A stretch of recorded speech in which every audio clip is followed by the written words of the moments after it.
It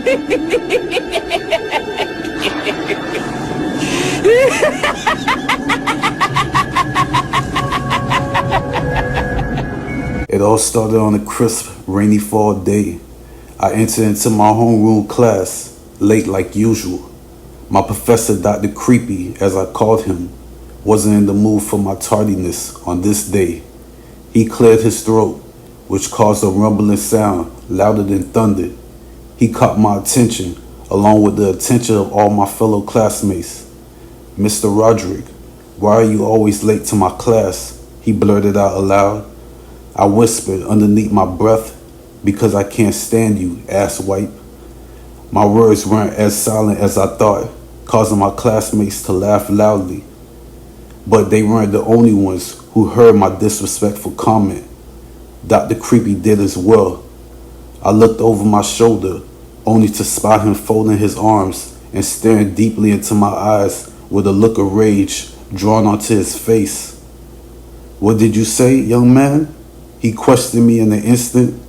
I shrugged my shoulders and slickly responded, "If your hearing were any good, you would have heard me, Dr. Creepy." My words caused nothing but silence to echo throughout the entire classroom. Every student's attention jumped back and forth from me back over to Dr. Creepy every few seconds. "What did you just call me?" he questioned me. I chuckled because I knew the question was rhetorical. However, Dr. Creepy didn't find my words amusing, not even the slightest. "Dr. Creepy is what I called you," causing him to glare at me. "This must be some sort of joke to you," he replied swiftly. "I'm giving you 2 weeks detention, beginning today," he added. I'm up in arms. I can't believe it. My slick mouth has gotten me into trouble yet again, causing the smirk to vanish from off of my face. Dr. Charles, I have basketball practice later today, and I can't miss it, I made clear. He chuckled at my words, as though I was a comedian and I had just told a joke, but what I said wasn't funny. I'll speak with Coach Murphy and explain to him that Liberty's High's most valuable basketball player won't make it for today's practice because of his blatant disrespect towards me. Now go have a seat, and maybe, just maybe, I'll reconsider if you can show me you have respect for me. I wanted to respond swiftly with a smart comment. However, I bit my tongue. I decided to take a seat in the back of the classroom next to my friends Cody and Brian. "Bro, you can't miss today's practice," says Brian. Once I sat down next to him, I agreed. "Trust me, I won't," I said. I kept my mouth closed for the next half hour as I noticed Dr. Creepy gazing over at me constantly. One time I spotted him just watching me intensely while smiling from ear to ear like some sort of clown. His smile bothered me. It was almost as if he were poking fun at me. But I know no matter what, I'm going to get the last laugh. I finished up my work. Well, Cody finished up my work for me, giving me enough time to relax and take a breather. My focus locked onto the clock just several feet above the head of Dr. Creepy. 4 minutes left until homeroom ends. Then 3, 2, now 1 minute to go. I may not wish amnesia on anyone.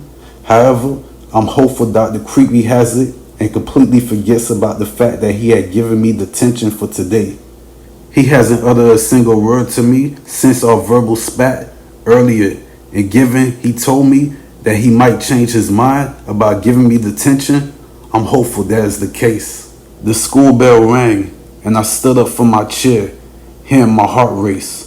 I stood behind a group of students making their way towards the classroom exit.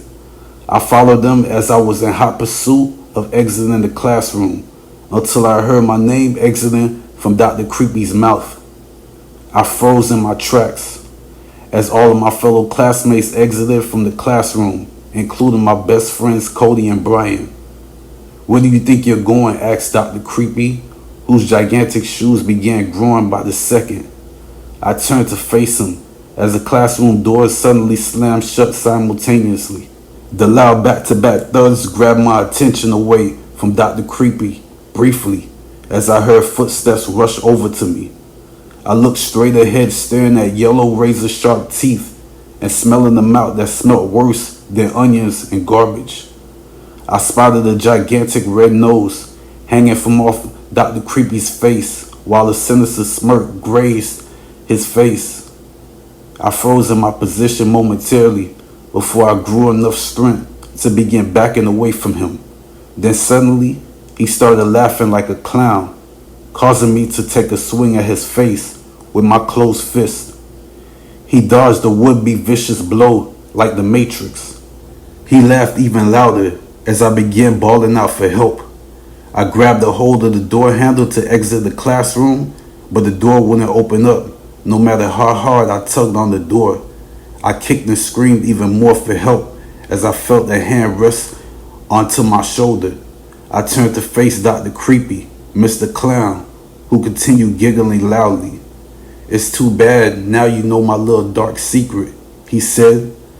"Since you know my secret, no longer can you live." My heart skipped 10 beats as Dr. Creepy's mouth opened widely to allow him to chow down on me like I was his lunch. And unfortunately for me, I was.